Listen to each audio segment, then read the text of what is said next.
I'm excited today to have with me on the podcast, Tory Mayo. How are you doing, Tory? I'm good, brother. How are you?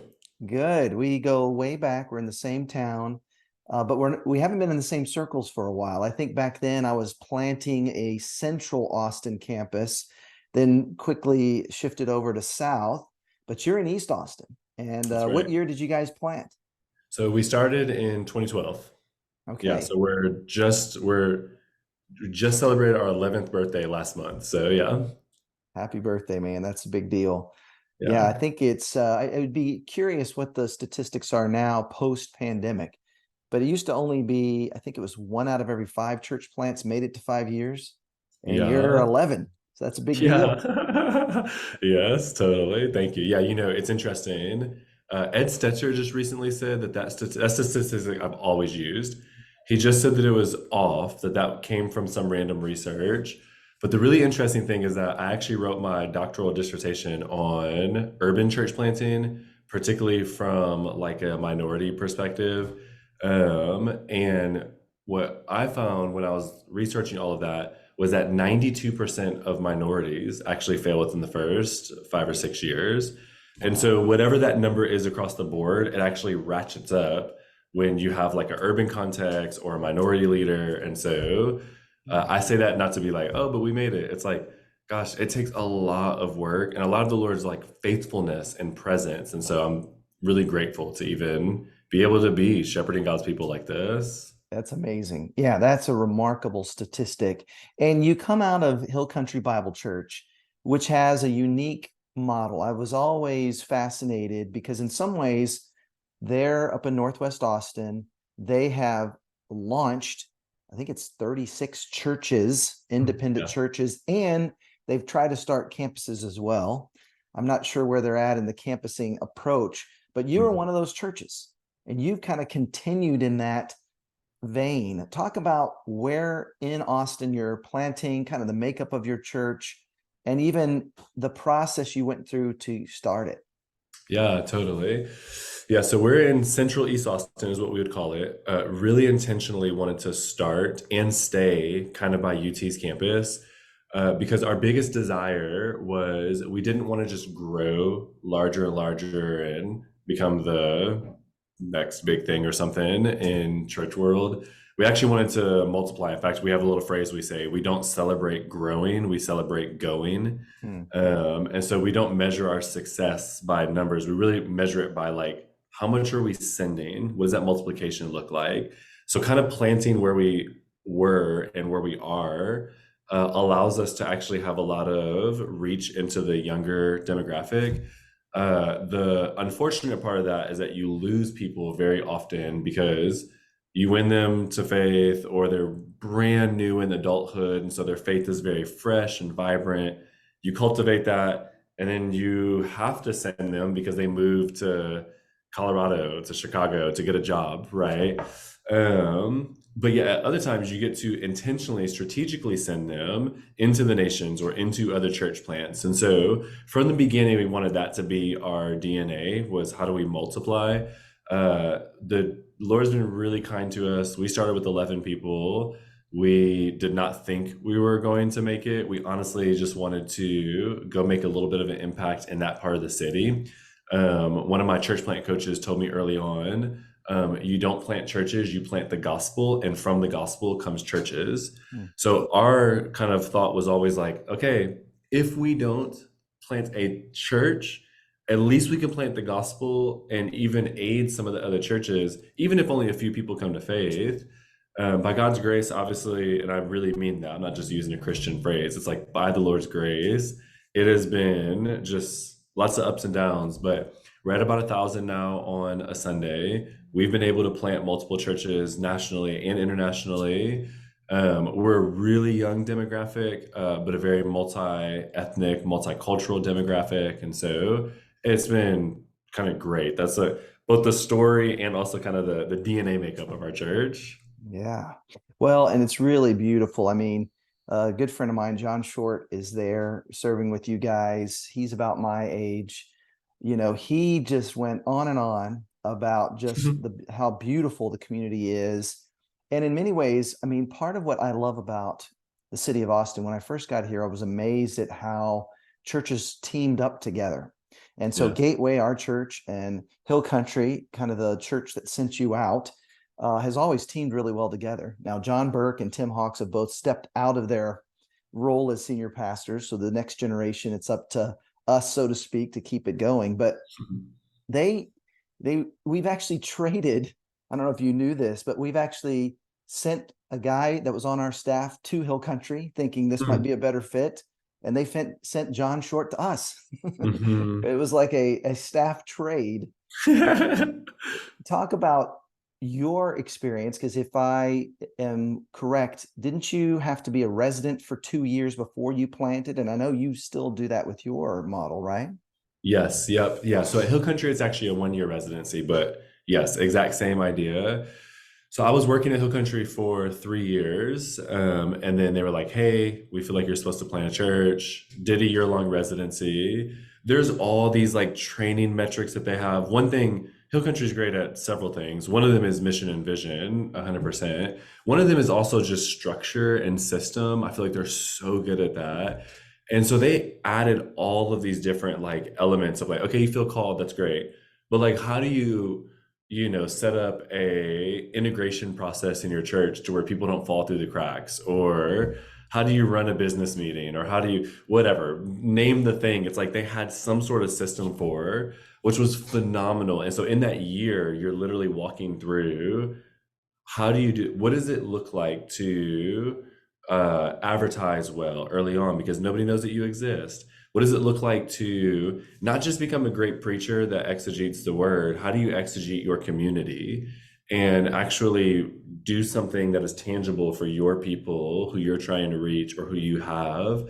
And just all these different training elements that created like a lot of, I think, health, honestly, where I completely lacked it. Felt passionate, felt gifted in certain areas, even felt called, did not have the equipping, the tools to be able to think about all the organizational side of how to run a church. And so Hill Country is phenomenal at that. And I feel like they continued then in that process of just helping me learn, even after we planted.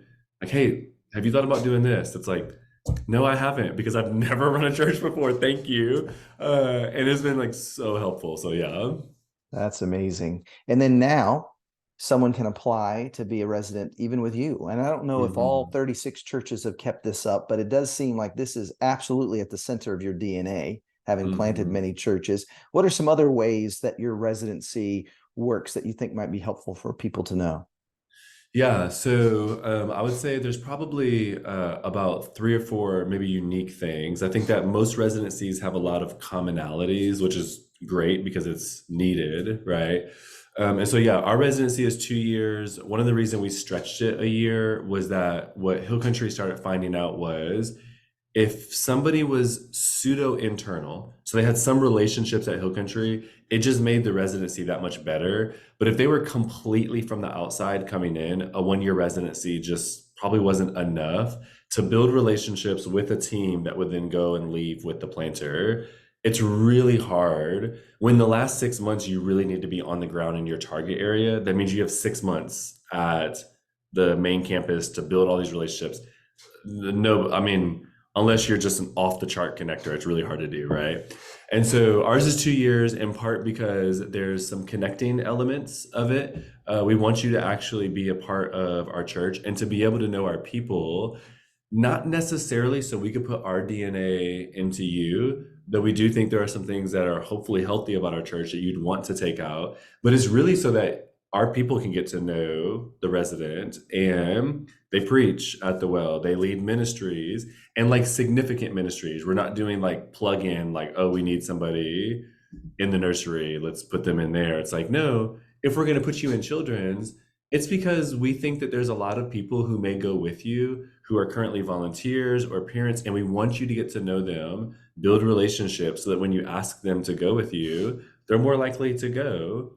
And so that's one unique thing is like, not only do we fully fund the planter, not only do we like fully train and have all these resources and stuff, but we also like are very, I would say, generous with our most important resource, which is our people. And so Yeah. it's like, take as many people. Our last church plant, took a staff team member and an elder and also like 43 people or something. And so it's like, gosh, their church immediately starts so healthy Yeah. because they have people that are able just to run. And so that's one unique thing. I think another unique thing is that one of our desires is to intentionally focus on minorities.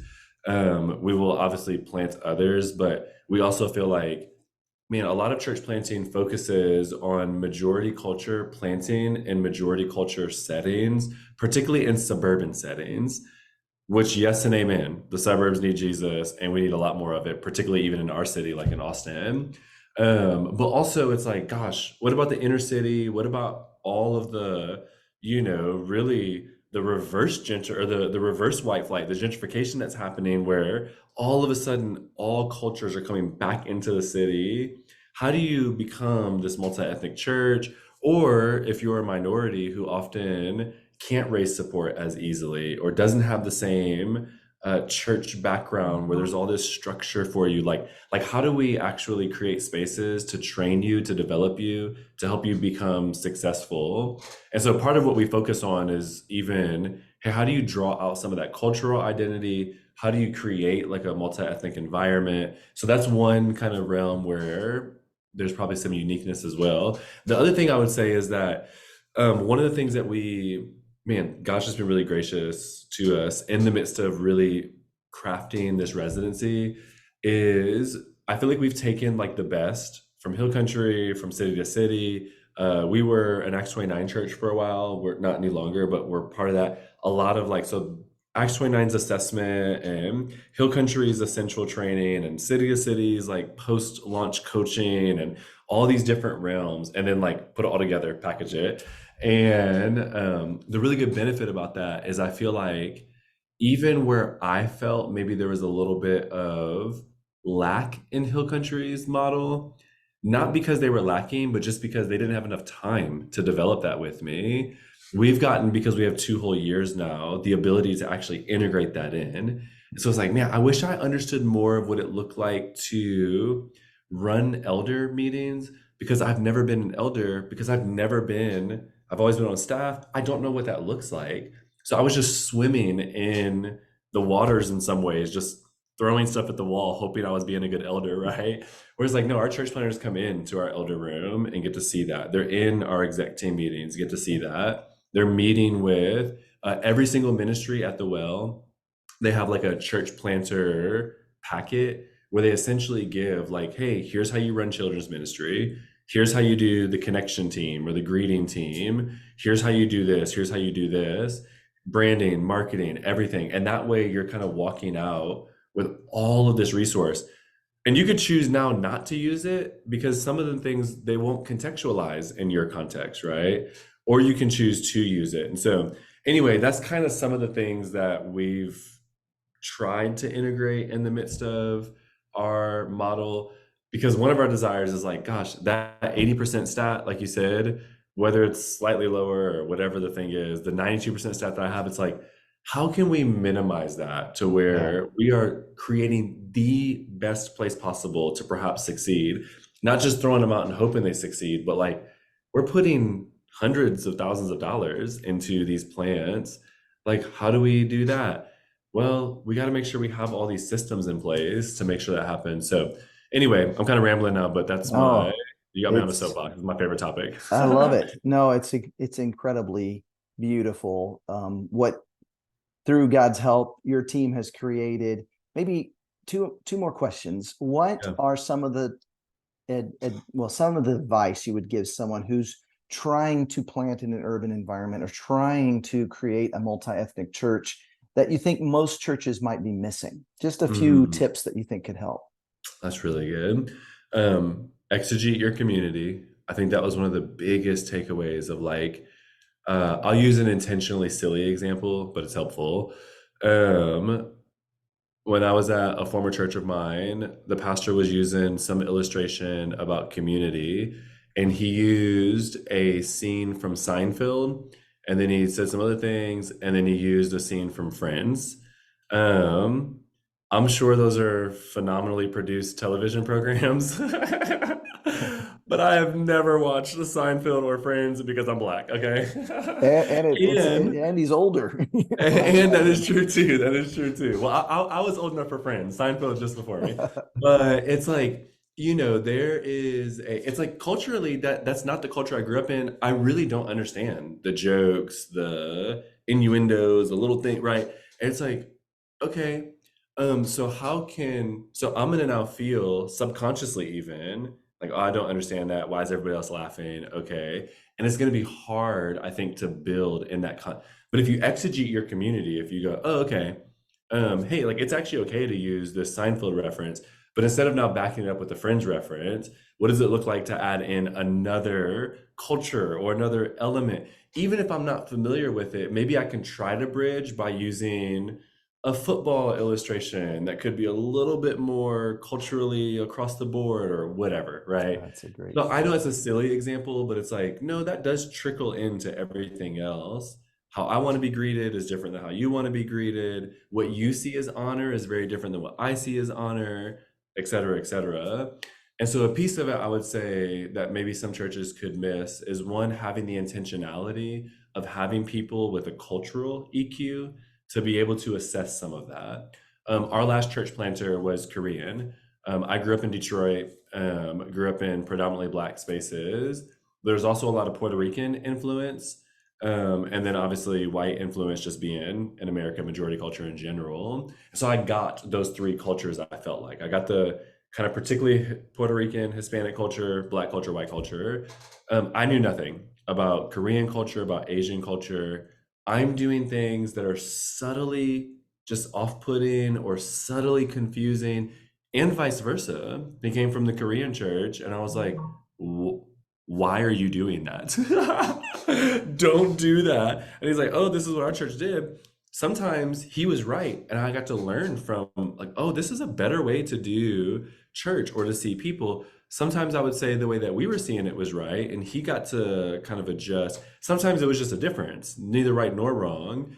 But now there's people with a higher cultural EQ, so that when I meet another Korean, I'm not now making the same mistakes or creating the same confusion. So I think exegeting the culture, combining that with some cultural intelligence, kind of creates this like ability to reach in areas that normally we would desire to reach, but don't know how to reach. It's like it's actually a lot simpler. People just want to be loved. And we know that, but what if your version of love looks different than my version of love? Yeah. What if you want something to, right, highlighted that I don't? All we got to do is figure that out, and then we can really interact with each other well. And so that's what I would say. That's a beautiful way to describe it. I was in Los Angeles and was definitely one of the minorities, in my church and the people we're Mm, trying to reach. And I remember going up to an Asian woman who was a UCLA professor and saying, I was really disappointed you didn't come up to the front to volunteer to help with the new college group I'm starting. And she said, I would never come up to the front. I think majority culture folks would walk right up and say, I have exactly what you need. mm, I would be happy to help, but only if I'm invited in. It mm. was just an eye opener for me. I love that idea of cultural EQ. Last question. Yeah. For those pastors who have a desire to, maybe they have enough people from a neighborhood, most, I would say, probably assume, okay, let's start a campus, and there's certain Mm, advantages to that. You've not gone that direction. mm. Talk about maybe some of the advantages of an independent church. Why have you gone that direction, and what advice could you give to a pastor who's considering their next step? Yeah, that's so good. Thank you for asking that. Yeah, I think the biggest thing for me is I genuinely think that the campus model does great things and can work. And so I'm not anti-campus model. However, I do think that independent individual churches can genuinely meet the needs of their communities a lot quicker and a lot maybe more sensitively than a campus model. In a campus model, you have some of the church at some other area that is helping to direct the sermons, the music that's being picked, depending on how tied you are to the main campus. It's like even the graphics and things like that. And it's like, well, what if your congregation is a little bit older, my congregation is a little bit younger, and now all of a sudden the way that we see beauty is starting to shift, and what a good graphic for you is different than mine, yada yada, right? Then you go into sermons. It's like, okay, if I'm in easy example, in 2020, not only do we have COVID, we had all of the racial unrest and disharmony in the country, and our church did a Justice and Mercy series. And while a lot of churches were trying to figure out what to do because it was the first time they were interacting, it's like, gosh, we've had to do this for the past multiple years. Entering into that series was really easy for us because we Yeah. had already readied our people to receive that. It didn't feel strange. It didn't feel like we were responding to the culture. It just felt like we were trying to disciple people within the culture. I know other churches that tried to do a series like that, and it almost divided, or it did divide their church because their church wasn't ready for that. Independent churches can create readiness in their areas in the ways that I think at times campus churches can have a harder time doing because of a lot of the pull towards the central or the main campus.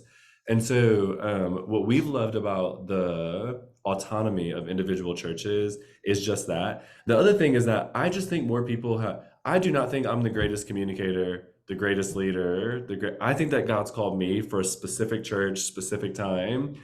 I would like to think I'm a better communicator than I probably am.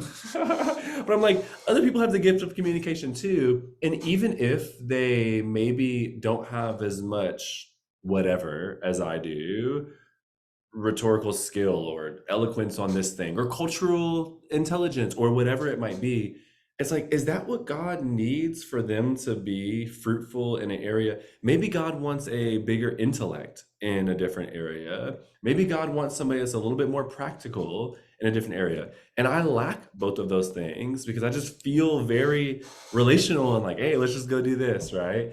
And I use too much Ebonics in my preaching anyway. And so it's like, man, in that area, what if God would have something different? To plant an autonomous church would be to allow that pastor to even begin to shift to a cultural narrative that is able to be received there.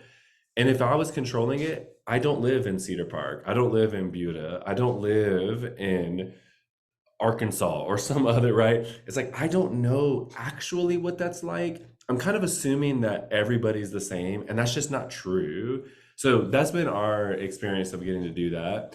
Is you really see other people raised up in ways that I think it's harder, I don't think impossible, but harder in a campus model. I think there are more lead pastors out there than we would like to think. I think there are more elders out there. I think there are more youth group leaders and people that want to rise up, that planting autonomous churches forces that rising up in a way that at times campuses don't because you can depend on the main campus. And so, yeah, that's some of the thoughts I have on that. I really appreciate it, Tory. I think you guys are doing a great thing. The website, thewellaustin.com. Thanks for all you're doing, advancing the kingdom. Great to catch up with you. Thanks for spending the time. Man, thank you, Eric, brother. I appreciate it, man.